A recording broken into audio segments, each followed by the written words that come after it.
Seni çok özledim, gece gözlüm benim.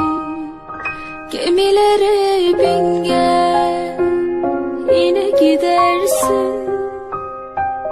Sonbahar rüzgarı kırarken dalları, ayrı düşen yaprak yaşar mı söyle?